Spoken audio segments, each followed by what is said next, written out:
Welcome students, I am Mrs. Divya dealing with the chapter 10 microbes in human welfare, and this is the 7th lecture. So in the previous video we have discussed the use of microbes in the production of biogas. So in this video we are going to discuss about the use of microbes as biocontrol agents. Okay. So what do you mean by these biocontrol agents? Let us see. You see many variety of plants which are fruitful, they may be harmed or infected by different kinds of organisms such as the pests or the beetles. Okay, so that actually destroys the crop yield. Okay, so these pests, they are controlled by spraying certain chemical pesticides as well as insecticides. Okay, so these chemicals, they are called as the pesticides or insecticides. So depending upon the kind of pathogens or the organisms they destroy, the chemical substances are given different names, such as we can call them herbicides, which are used to control the unwanted herbs. We can call them as insecticides, which are used to kill insects. Fungicides, which are used against fungi. Bactericides are used against bacteria. Then rodenticides are used to kill the rats or the mice, etc. Right? But increased use of these pesticides is toxic and extremely harmful to human beings and animals. And they have also been polluting our environment also, such as the soil, groundwater, right? Also fruits, vegetables and crop plants are being harmed. And many of these chemicals have carcinogenic effects also. They may also cause allergic reactions to the skin, and also they may lead to finally to desertification. So realizing this ill effects of the chemical pesticides or the insecticides, the scientists have discovered different biological control agents, that is to control these weeds and pests. Okay, so these biological agents or those organisms which are used to kill or the check the proliferation of disease causing agents, they are called as the biopesticides. So in this video we'll discuss what are these different types of biopesticides and the role of microbes here. How do they act effectively as the bioinsecticides or pesticides. The biopesticides are actually of two types, that is we call them as the bioherbicides and the bioinsecticides. So let us see the first one, the bioherbicides. These are also called as weedicides because these are the chemical substances or the biological agents that are used to eradicate weeds or control the weeds.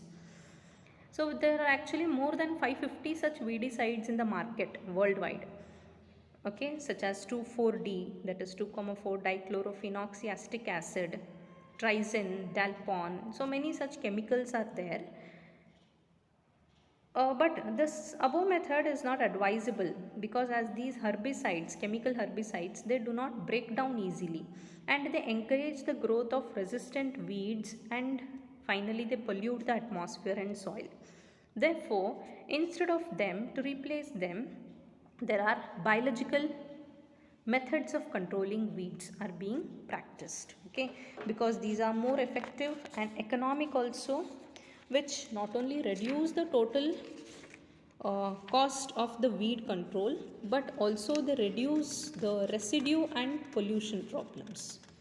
So some of these bioherbicides which are used are Phytophthora palmivora. It is one herbicide which controls the growth of milkweed vines in the citrus orchards. Okay, so milkweed, they are the milkweed vines, those are the weeds which grow generally on the citrus orchards. So the first effective bioherbicide was actually developed in 1961. Okay, so it was a myoherbicide, that means it was a fungus which destroys the weeds. Okay, so nowadays this this Phytophthora palmivora, it is commonly used. Another fine example I can give you of biological control of weeds, it is in the checking extensive growth of the cactus. So that is by the introduction of Cactoblastic cactorum. Okay. So latest technique in controlling weeds is by the development of transgenic crop plants like tobacco, tomato, etc. So this is generally done by genetic engineering. It involves the introduction of herbicide resistant gene is introduced into the crop plants, so that will tolerate it can tolerate a herbicide, right? So next type is bioinsecticides. So these are nothing but the living organisms which help in biological control of insects and pests. Okay.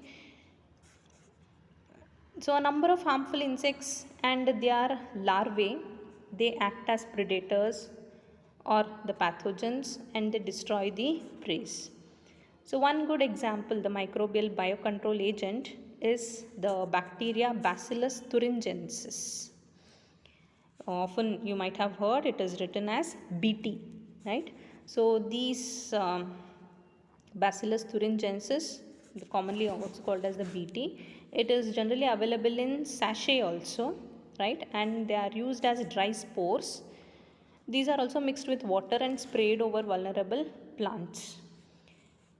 So the spore which is produced by the insecticidal, the cryprotein, it is called as the thurioside, right? So it is nothing but a toxin which is released in the stomach. It is a crystalline protein which is converted into active fragment in the midgut. Then another example you have Trichoderma. It is a free living fungus, children, a saprophytic fungus which lives on dead organic matter in the soil and in the rhizosphere. So it also acts as an effective biocontrol agent for several pathogens. It is an effective biocontrol of many soil-borne diseases like root rot, foot rot, rhizome rot, etc. It kills the pathogens through the release of some toxic materials like viridin. Okay. Another example you have bacilloviruses. These are pathogens that occur naturally. They attack insects and other arthropods. So baculoviruses, they are rod-shaped viruses. The majority of these baculoviruses are used as biocontrol agents, and they are species specific. Okay. So these viruses, they are known to control pests like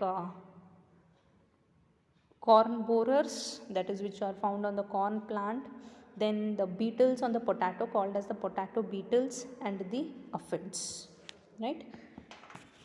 So here children, since these viruses are species specific, as explained, the beneficial insects are conserved, which helps in overall integrated pest management, or when an ecologically sensitive area is being treated. Okay, so this is the use of microorganisms as biocontrol agents also. So in the next module, we'll discuss the use of microbes as biofertilizers. Thank you very much.